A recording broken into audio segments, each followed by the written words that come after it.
Hello friends, education life boss में आपका स्वागत है। आज हम पढ़ेंगे सूक्ष्म शिक्षण कौशल के प्रकार। यह 10 प्रकार के होते हैं। पहला स्किल होता है प्रस्तावना कौशल। किसी भी टॉपिक को पढ़ाने से पहले प्रस्तावना बनाना चाहिए, जिससे बच्चे उस टॉपिक को अपने पूर्व ज्ञान से जोड़ सकें। प्रस्तावना कौशल में आप किसी टॉपिक को किसी कहानी के माध्यम से खोजपूर्ण प्रश्न पूछकर, किसी दृश्य श्रव्य सामग्री का प्रयोग करके या कोई चित्र आदि दिखाकर कर सकते हैं। दूसरा है कक्षा कक्ष प्रबंधन कौशल। कक्ष में छात्रों के बैठने के तरीके से लेकर कक्षा में छात्रों के अनुशासन तथा छात्रों की शिक्षण प्रक्रिया में रुचि बनी रहे, इन सब का प्रबंधन करना कक्षा कक्ष प्रबंधन कौशल के अंतर्गत आता है। तीसरा है दोस्तों श्यामपट्ट कौशल। शिक्षण प्रक्रिया के दौरान श्यामपट्ट का सही तरीके से प्रयोग करना ही श्यामपट्ट कौशल के अंतर्गत आता है। छोटी कक्षा के लिए श्यामपट्ट कौशल अति आवश्यक होता है। जैसे श्यामपट्ट पर जो भी लिखा जाए स्पष्ट हो, सीधी लाइन में हो, अक्षरों का आकार कक्षा के अनुरूप हो। चित्र आदि बनाते समय अलग अलग रंग के चौक का प्रयोग करना चाहिए। चौथा है दोस्तों उद्दीपन परिवर्तन कौशल। छात्रों का ध्यान टॉपिक में बना रहे, इसके लिए अध्यापक को अपने शरीर का संचालन, अपने हाव भाव में परिवर्तन, हाथों का संकेत, स्वर में उतार चढ़ाव, छात्र शिक्षक की अंतःक्रियाएं में परिवर्तन आदि टॉपिक के अनुसार करना चाहिए, जिससे शिक्षक छात्र अनुक्रिया सही ढंग से हो सके। इस प्रकार के कौशल को उद्दीपन परिवर्तन कौशल कहते हैं। पांचवा है दोस्तों पुनर्वलन कौशल। किसी ऐसे पुनर्वलन का प्रयोग करना या पहले से किए गए पुनर्वलन को हटाना जिससे छात्र शिक्षक की अनुक्रिया बनी रहे। जैसे छात्रों को शाब्दिक या अशाब्दिक पुनर्वलन देना।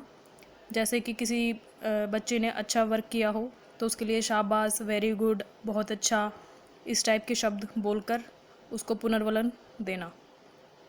छठा है दोस्तों खोजपूर्ण प्रश्न कौशल।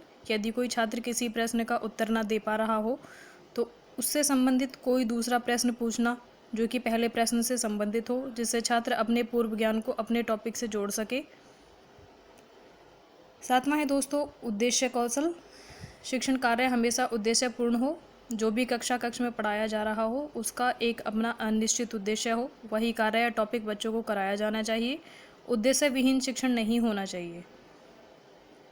आठवां है दोस्तों दृष्टांत या उदाहरण कौशल, जिसे एग्जाम्पल स्किल भी कहते हैं। यदि कोई टॉपिक बच्चों की समझ में ना आ रहा हो तो उसको उदाहरण के माध्यम से बच्चों को समझना या दिखाना आदि। जैसे किसी कहानी के माध्यम से कोई चित्र, मानचित्र, वास्तविक उदाहरण, प्रायोगिक उदाहरण का प्रयोग करना चाहिए, जिससे बच्चों में करके सीखने की रुचि जागृति हो सके। जैसे हम किसी अगर छोटे बच्चे को पढ़ा रहे हैं, प्रेप, नर्सरी, फर्स्ट वाले बच्चों को, जैसे हमें किसी सेब के बारे में बताना है तो हम उसको सेब, ए फॉर एप्पल ना कह के हम उसको एप्पल ला के दिखा दें तो बच्चे को ज़्यादा अच्छे से समझ में आएगा कि ये रेड कलर का होता है, इसको हम एप्पल कहते हैं। अगला है दोस्तों व्याख्यान कौशल। बड़ी कक्षा के लिए उपयोगी होती है। व्याख्यान पूर्व ज्ञान से संबंधित रुचिपूर्ण व उद्देश्यपूर्ण होना चाहिए। 10वां होता है शिक्षक सहायक सामग्री प्रयोग कौशल। इस कौशल के अंतर्गत शिक्षकों को दृश्य श्रव्य सहायक सामग्री का कुशलतापूर्वक प्रयोग करना आता है। जैसे सहायक सामग्री पाठ्यक्रम के अनुरूप हो, रोचक हो, उद्देश्यपूर्ण हो तथा सस्ती हो। तो धन्यवाद दोस्तों। अगर मेरी वीडियो पसंद आए तो लाइक सब्सक्राइब ज़रूर करें। धन्यवाद।